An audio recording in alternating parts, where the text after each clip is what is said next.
Deze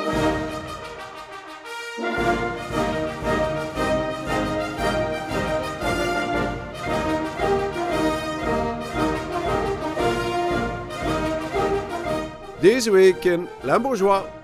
Culinaire terrassen grijpen elk straaltje zon. En Stadsbrouwerij Maastricht weer in ere hersteld.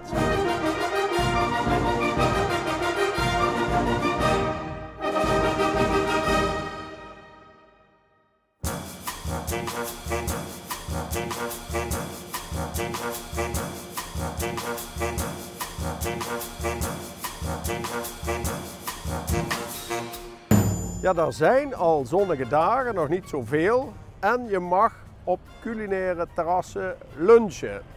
Maar tot 6 uur, maar ook dat wordt beter. Maar in ieder geval hier bij deze bistro in Roermond proberen ze toch alvast het beste ervan te maken. Eigenlijk is dat wel dubbel zo goed uitgekomen dat jullie deze zaak erbij hebben genomen. Want nu kun je tenminste alvast open op het terras. Ja, dat klopt. Een hele mooie terras aan de Roerkade. En ja, zeker omdat het overdag is en het zijn alleen de terrassen, dan is het in onze voordeel dat wij hier Bistro 2 hebben zitten. Ja, ja. Beneden en boven. En boven op de rooftop. Ja, klopt. Maar boven is weer anders, of is het dezelfde formule?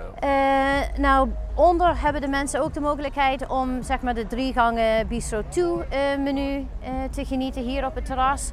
Boven is het meer van de Big Green Egg van de barbecue en wat kleine bites en hapjes. En een beperkte cocktailkaart, omdat het is wel een boutique bar boven en niet de volledige bar. Maar meer een beetje hipper. Zo. Ja, inderdaad. Dit is een bistro. Jullie andere zaak, de eerste zaak, is een sterrenrestaurant. Maar het is niet zo dat de mensen hier dan hetzelfde verwachten als daarachter. Nee, het is echt bistro-style eten. Ja. Alles is zelf gemaakt, maar het is natuurlijk wat eenvoudiger dan wat wij bij One doen.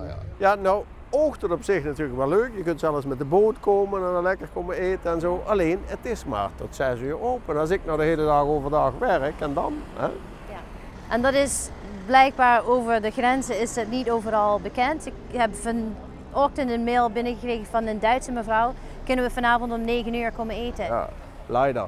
Ja, precies. Ja. Het is tot 6 uur en dan je merkt, sommige mensen komen net aan de grens van 5 uur, dat ze dan tot 6 uur kunnen eten. Maar echt een diner of zo, dat missen we. Maar dat wordt komende week beter, normaal gezien. Ja, dat klopt. Step by step. Step by step, beetje bij beetje.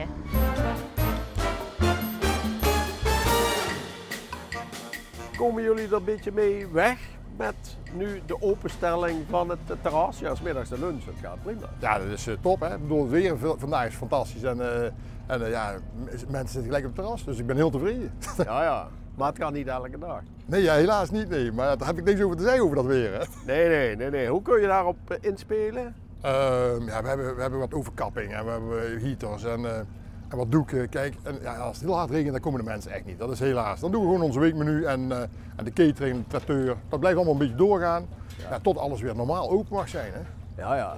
En merkte je wel vanaf de eerste dag, want die eerste dag was het goed weer, dat mensen ook meteen enthousiast zijn? Ja, ik heb van de week zelfs mensen, die zaten een viertje, allemaal een paraplu in de hand. En zaten gewoon te eten.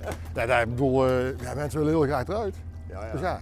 En ik wil graag aan de gang. Maar hoe pakken jullie dat nu aan op het terras? Want het is hier niet van even een broodje en een kopje koffie. Hè? Maar je hebt een brasserie en je hebt een sterrenrestaurant. Wat kun je dan hier op het terras verwachten? Ik heb een beetje een gemengde kaart gemaakt. Dus we hebben onze zeetong en onze tournedo erop staan.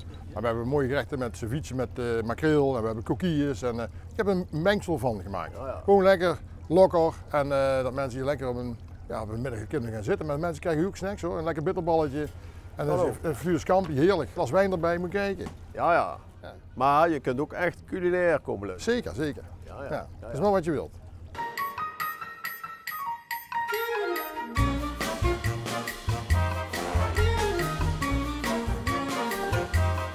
We zijn hier op Château Neerkan in Maastricht, maar dit is niet het terras van het château, maar dit is het terras van de auberge, dat ligt ernaast. Hoort wel bij dezelfde firma.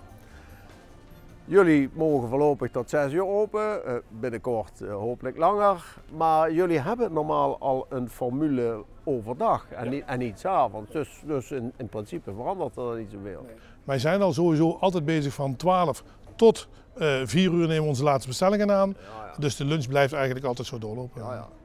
Wat wel een behoorlijk verschil is ten opzichte van andere jaren, dat is hier de overkapping. Want dat hadden jullie vorig jaar en die andere jaren niet. We hebben samen met onze nieuwe directeur Pierre Hane hebben we eigenlijk besloten om inderdaad ervoor te zorgen dat we eigenlijk door kunnen blijven serveren. Ook als het wat minder weer is. Omdat we dus inderdaad die beperking hebben gekregen van de regering. Om een grote overkapping te maken waar we de mensen fijn onder kunnen laten zitten.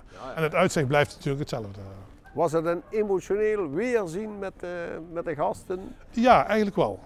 Dus ik zal zeggen, ik zal er geen traantje om laten, maar het was wel ongelooflijk leuk om inderdaad weer na eigenlijk bijna een half jaar tijd weer gasten te mogen verwelkomen. We hebben natuurlijk hier altijd wel een beetje to-go gedaan en we hebben een takeaway menu gedaan, maar dat is toch anders. Wij zijn geen pakjeskok, zeggen wij altijd. We zijn geen pakjesrestaurant, maar we willen gewoon lekker de mensen de look en feel en het lekker laten genieten.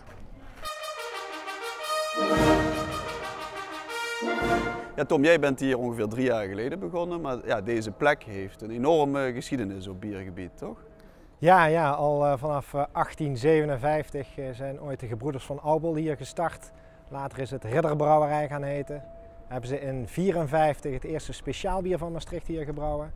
En is het in 2002 helaas weer gesloten. En wij zijn dus weer 3 jaar geleden de draad weer opgepakt. Ja.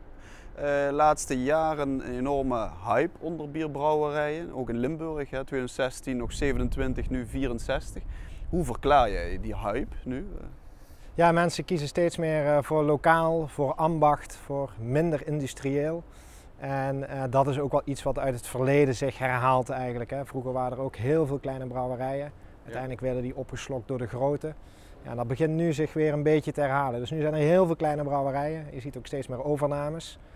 Maar mensen blijven kiezen voor lokaal, ambachtelijk en streekproducten. 3 jaar geleden geopend als Stadsbrouwerij de Maastrichter Malteser. Maar ja, onlangs je naam veranderd in Stadsbrouwerij Maastricht. Van waar die verandering? Ja, eigenlijk een logische stap. We zijn natuurlijk begonnen om dat Malteser bier, wat hier in 1954 voor het eerst gebrouwen werd, terug te brengen. En dat verhaal gaat helemaal naar Malta, naar de Malteser Orde, een caritatieve organisatie die mensen in nood helpen. En dat was ooit de doelstelling van de gebroeders van Aubel die hier ooit begonnen zijn. Ja. Die wilden we heel graag voortzetten. Dus we zijn naar Malta gegaan, zijn dat merk daar gaan beschermen en hebben ons dan ook de Maastrichter Malteser genoemd. Dat verhaal blijft nog steeds staan. Maar ja, we zijn natuurlijk de stadsbrouwerij in Maastricht. We liggen aan de brug in Maastricht.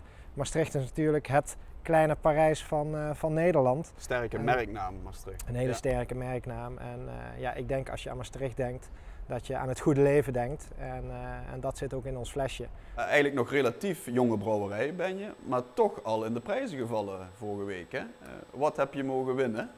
Ja, de European Beer Challenge in Londen gehouden. 39 landen zijn ingeschreven en deden mee. En wij mochten in de categorie Standard Pale Ale goud winnen met ons blond bier. De hoofdprijs?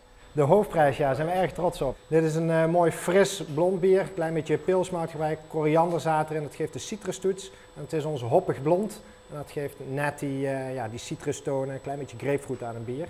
En dat maakt een mooie in balans met een hele frisse, milde bitterheid. Proost. Cheers.